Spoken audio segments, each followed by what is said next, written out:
Hola, hola, buenas, sean todos muy bienvenidos. Yo soy el doctor Rojas y hoy día vamos a hablar de características, fisiología, anatomía cardíaca, porque me pidieron en el fondo hablar algo de generalidades del sistema circulatorio. Esto como parte de el tema premium de esta semana. Hay hartas cosas que podríamos hablar de la parte cardíaca, por lo tanto partamos con algunas cosas bien generales. El corazón es un órgano central único que se alberga en el tórax, que se localiza en el mediastino, em, entre ambos pulmones. En general, el corazón de un adulto en un hombre pesa entre 280 a 340 gramos y una mujer entre 230 a 280 en mujer. Entonces, hombre 280 a 340 y mujer 230 a 280 gramos. ¿Ya? En general tiene dos cavidades superiores que son la aurícula, dos cavidades inferiores que son los ventrículos, unidos por un sistema valvular, la válvula tricúspide y la mitral, tricúspide hacia el lado derecho, mitral hacia el lado derecho, además, perdón, la mitad hacia el lado izquierdo. Además existen las válvulas pulmonares por el lado auricular eh, derecho, y la válvula aórtica que da por el lado ventricular izquierdo. ¿Mm? En general está envuelto por una capa que es el pericardio, que hablamos que tenía una capa parietal y una capa visceral, y la función principal del corazón tiene que ver con la irrigación y por lo tanto movilizar la sangre eh, a través del cuerpo, a través de los dos sistemas de circulación, que son los sistemas de circulación mayor y menor. Uno que va hacia el sistema fondo general, hacia todo el cuerpo, y uno que va en el fondo hacia la parte pulmonar, que tiene que ver con la oxigenación, que es la circulación menor. ¿Ya? Em, Respecto a la inervación, del corazón está inervado por las fibras simpáticas que dan los ganglios cervicales 3, C4, y el parasimpático está inervado por los nervios del vago, que es el par craneal 10. Em, Después, la musculatura del corazón se divide al menos en tres músculos distintos: uno que tiene que ver con la parte auricular, uno con la parte ventricular y otro tipo de músculo que nos da el sistema de conducción específico del corazón, y que por lo tanto es un músculo distinto, que siendo un músculo tiene algunas características más similares a el sistema neuronal, porque es capaz de generar algunos flujos de conducción que los vamos a mencionar en un momento más cuando empecemos a hablar de la fisiología cardíaca. ¿Ya? El corazón, en esta conducción eléctrica interna que tiene, parte en forma normal desde el nodo sinoauricular, que después llega al nodo auriculoventricular, que nos ayuda a regular, se extiende a través de las de His y termina en general en el sistema de Purkinje. En general hay algunas otras uniones, otras conexiones cardíacas que existen, que se las voy a dejar entonces igual en detalle en algún artículo por si quieren revisar, además de más detalles de la misma anatomía, descripción, irrigación, etc. Y vámonos entonces un poquito más al tema de fisiología. Entender la fisiología es importante porque finalmente de eso va a depender el gasto de débito cardíaco, que en el fondo tiene que ver con la multiplicación del volumen eyectivo por la frecuencia cardíaca, que nos va a poder definir cuánta sangre está llegando y por lo tanto cuánto se puede generar en manejo para traslado de nutrientes, de oxígeno, retirar dióxido de carbono, manejos de pH, manejo hormonal y un montón de funciones que se generan y se logran a través del sistema circulatorio. Existen algunas leyes quizás que sea importante repasar de la parte de fisiopatología, dentro de ellos quizás la ley de Starling, que refiere que entre más llenado va a haber ventricular, mayor va a ser el volumen de eyección. Yo les voy a dejar ahí el detalle de esta ley de Frank Starling. Em, Yo creo que ahí voy a dejarles también los detalles de cómo funcionan los sarcómeros y la contracción en sí, para no hablar yo tanto de eso. Vamos a hablar un poquito de la mecánica, de las fases del ciclo cardíaco. En general, el ciclo cardíaco uno podría dividirlo al menos en cuatro fases.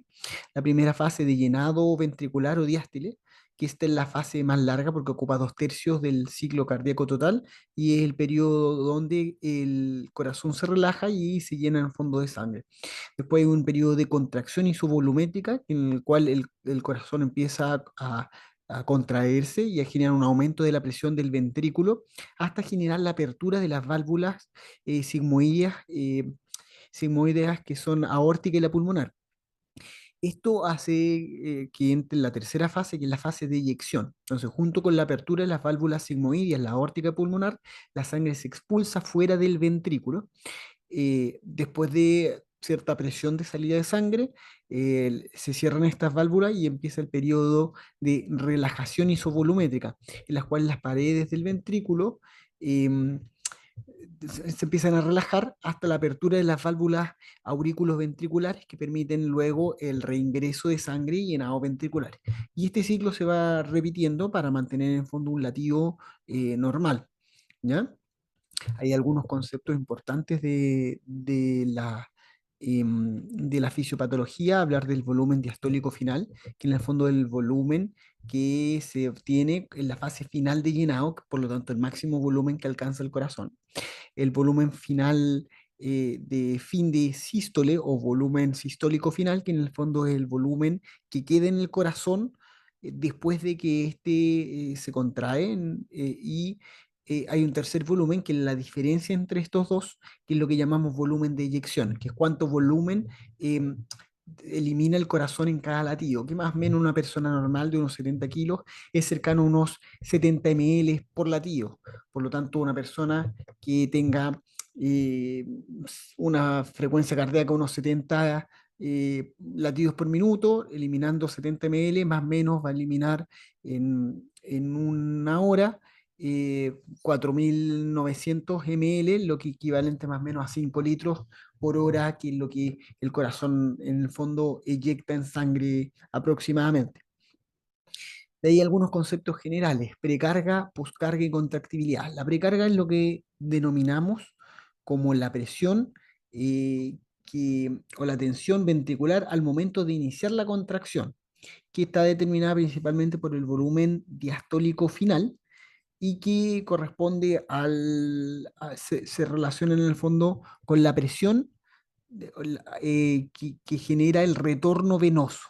Entonces, entre más retorno venoso hay mayor precarga y por lo tanto con eso va a poder existir un mayor volumen de fin de diástole y un mayor volumen eyectivo. Entonces, entre más retorno venoso, mayor es la precarga. ¿Ya?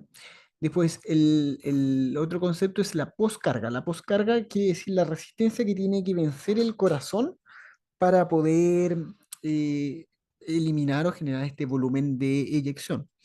Este depende en general de la presión arterial y otras variables como el grosor de las paredes ventriculares, la resistencia vascular periférica, entre otros. ¿Qué quiere decir en fondo? Cuánta fuerza tiene que generar el corazón para poder generar el volumen de eyección. ¿Ya? Em, de ahí, un fondo como para resumir, entre más precarga o vamos a tener un mayor volumen eyectivo. Entre más precarga vamos a tener un mayor volumen de final de diástole y entre más postcarga vamos a tener un menor volumen de eyectivo, pero eventualmente vamos a tener, o sea, vamos a tener un mayor volumen de fin de sístole, porque finalmente si la poscarga está aumentada, empieza a acumularse un poquito más presión y aumentar en el fondo la cantidad de, de volumen de fin de sístole. ¿Mm? Entonces esto permite, en el fondo, ante los cambios de presión, mantener el flujo y la cantidad de sangre correcta para el funcionamiento de una persona. Como es sistema circulatorio, mencionemos también los vasos en general, a modo de recordatorio. Existen arterias que son, en fondo, las que llevan el flujo de sangre hacia los diferentes territorios. Eh, Arterias que, en fondo, hacia el sistema general del cuerpo, que es la circulación mayor, y las arterias pulmonares que llevan la sangre hacia los pulmones. Existen arteriolas de resistencia, que es la zona donde ocurre la distribución del gasto cardíaco hacia los distintos territorios y donde se mantiene todavía una presión arterial a través de la resistencia que estas mismas arteriolas pueden generar con las musculaturas propias que ellas poseen. Después existe una zona que ya no existe la misma presión, que es la zona de los capilares, en donde ocurren los intercambios gaseosos de agua, de nutrientes, etcétera, en el fondo los elementos que están a nivel tisular. Después estas se recogen a través de las vénulas que llegan a las venas y estas venas vuelven hacia el corazón, llegando y manteniendo en el fondo los flujos sanguíneos. ¿Mm?